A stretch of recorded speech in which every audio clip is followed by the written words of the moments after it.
Bismillahirrahmanirrahim. Alhamdulillah wa bihi nasta'in wassalatu wassalamu ala Rasulillah wa ala alihi wa sahbihi wa mawalah. Syukur kehadrat Allah Subhanahu wa taala, pada hari ini kita berada dalam bulan Ramadan yang penuh dengan keberkatan. Pertamanya kita panjatkan rasa kesyukuran kepada Allah SWT.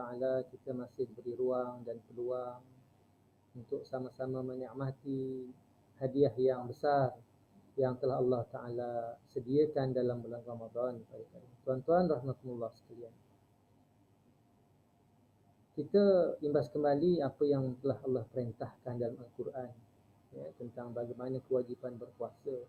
Dan pada petang ini dalam batas limitasi masa, insya-Allah 5 ke 10 minit, kita sama-sama akan melihat tentang satu tajuk, kenapa kita menantikan Ramadan. Tuan-tuan sekalian, Ramadan ini merupakan satu bulan yang penuh dengan keberkatan. Banyak faedah, banyak fadilat, kelebihan yang Allah janjikan dalam bulan Ramadan ini yang tidak kita perolehi selain daripada bulan Ramadan. Sebagai contoh, apa yang telah Allah Ta'ala sediakan dalam Ramadan ini tidak lain tidak bukan satunya ialah amalan ibadah berpuasa itu sendiri. Ya ayyuhalladzina amanu kutiba alaikumusiyam kama kutiba alal ladzina min qablikum la'allakum tattaqun. Jadi puasa dalam Ramadan ini merupakan satu hadiah yang cukup besar yang Allah Ta'ala kurniakan kepada kita umat Muhammad sallallahu alaihi wasallam. Dalam satu hadis Nabi, man shama Ramadan imanan wa ihtisaban ghufira lahu ma taqaddama min dhanbihi. Artinya, sesiapa yang berpuasa pada bulan Ramadan dengan penuh keimanan dan ihtisab, yakni mengharapkan pahala dari Allah Subhanahu wa taala, maka diampunkan baginya dosa-dosa yang lepas. Hadis riwayat Bukhari dan Muslim. Tuan-tuan, kita ni manusia, kalau kita nak hitung dosa kita tak terhitung. Justru itu dengan fadilat Ramadan ini, saya menyeru kepada saya sendiri dan kita semua, insya-Allah kita berpuasa dengan sebenar-benarnya apa yang digarapkan oleh Nabi Muhammad sallallahu alaihi wasallam. Kita berpuasa dengan penuh keimanan, yakin pada Allah Ta'ala. Kita berpuasa dengan penuh pengharapan kepada Allah SWT.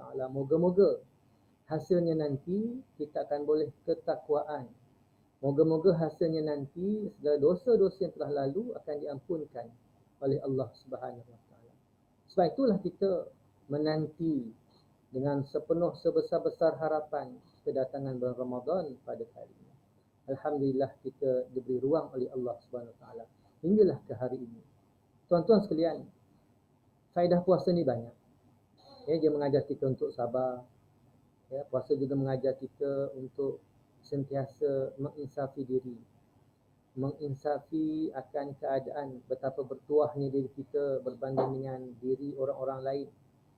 Puasa ini juga mengajar kita mendidik anak-anak bagaimana memahami istilah kelaparan, memahami istilah kesengsaraan, memahami istilah perlunya memberi bantuan dan sebagainya.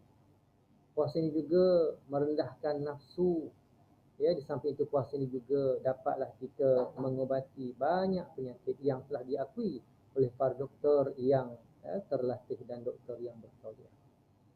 Jadi tuan-tuan hadirin sekalian, dalam ringkas masa yang diberikan ini, insya-Allah bila kita sebut berpuasa, terlalu banyak faedah yang kita dapat, terlalu banyak faedah yang kita diberikan atau dijanjikan oleh Allah Subhanahu Wa Taala. Sebagai contoh tadi yang saya sebut, bagaimana kita mengajar anak-anak kita untuk berpuasa. Ini mujahadah kita sebenarnya satu ibu ayah. Anak-anak yang berumur 8 tahun, 9 tahun, 10 tahun. Kita pujuk mereka, kita didik jiwa mereka. Kita nyatakan kepada mereka betapa fadilat kefarduan puasa ini difardukan atas diri kita. Bagaimana kita berpuasa ini dapat belajar menghayati kesusahan yang ditimpa ataupun yang diberikan oleh Allah Ta'ala kepada hamba-hambanya yang lain. terpaksa menahan dahaga dan lapar. Kita ajar anak-anak kita ni supaya nantinya akan terbit dalam jiwa mereka, jiwa yang kental, memahami. Inilah salah satu faedah daripada faedah puasa yang cukup banyak. Sebenarnya tuan-tuan rahmatullah sekalian, dalam bulan Ramadan ini juga di sini kita digalakkan oleh Nabi SAW dan dicontohkan oleh ulama salihin tentang amalan membaca Quran. Ya. Fatimah Zahra radhiyallahu anha menceritakan bahawa Nabi Muhammad SAW memberitahu beliau bahawa Jibril membacakan Al-Quran setiap tahun sekali, dan pada bulan Ramadan dan pada tahun kewafatan baginda sebanyak 2 kali. Ini menunjukkan betapa mulianya bulan Ramadan kerana 2 kali dibacakan kepada Nabi Muhammad SAW oleh malaikat Jibril tentang Al-Quran. Jadi ini merupakan satu kelebihan dalam Ramadan ini. Ya, kalau tengok sejarah ahli salafus salihin misalnya bersungguh-sungguh menghabiskan siang dan malam Ramadan ini dengan bertadarus, dengan mengkaji, dengan melunakkan diri mereka dengan Quran. Ada yang berupaya menghabiskan Quran sepanjang 3 hari sekali khatam, seminggu sekali khatam, ya 10 hari sekali khatam. Dan kita gunakan semangat ini untuk sama-sama kita tadabbur Al-Quran. Hari ini alhamdulillah ya, kita berpuasa dalam suasana PKP seluruh negara pada kali ini. Ya, kita alhamdulillah hari ini dalam WhatsApp group ya, kita dah adakan banyak kumpulan-kumpulan membaca Quran. Ya, kita bahagikan juzuk-juzuk tertentu atau surah-surah tertentu kepada individu-individu tertentu untuk kita baca bersama-sama. Ini amalan yang cukup bagus. Jadi kita membaiki ya, kita memperindahkan tajwid. Seterusnya kita lihat ya, perkara-perkara yang dituntut di dalam kita mempelajari Al-Quran. Ya, kita fahami maksud patah-patah ayat-ayat yang kita baca, itu dituntut. Jadi insya-Allah inilah kelebihan yang kita nantikan sepanjang bulan Ramadan. Ini kerana apa? Sebab dijanjikan oleh Allah Subhanahu Wa Taala ya, keampunan dan keredaan Allah Taala sepanjang bulan Ramadan. Yang berikutnya tuan-tuan hadirin sekalian, Ramadan ini juga kita nanti sebab fadilat bersedekah cukup banyak. Ya, fadilat bersedekah, menderma, infak, wakaf dalam Ramadan ini cukup besar. Kerana pahalanya digandakan berbanding dengan bulan-bulan yang lain. Ya, diberitakan bagaimana Rasulullah SAW adalah seorang manusia yang pemurah dan baginda akan jadi lebih pemurah pada bulan Ramadan. Jadi di sini tuan-tuan hadirin sekalian, ya, kita jayakan semangat dan sifat sedekah yang ditunjukkan oleh baginda Nabi SAW. Contohnya, kita bersedekahlah dengan kemampuan yang kita ada. Hari ini kita hidup berjiran, ya, kita boleh menghantar 2 adah berbuka puasa ke rumah jiran, itu sedekah. Kita boleh menghantar 2 adah berbuka puasa ke 2-3 buah rumah jiran yang berhampiran, itu sedekah. Sama ada sedikit atau banyak ikut kemampuan kita. Ya, kita ajar bagaimana untuk melaksanakan infak pada bulan Ramadan. Itu amalan yang terpuji. Kerana pahala bersedekah dalam bulan Ramadan ini berganda banyaknya berbanding dengan di bulan-bulan yang lain.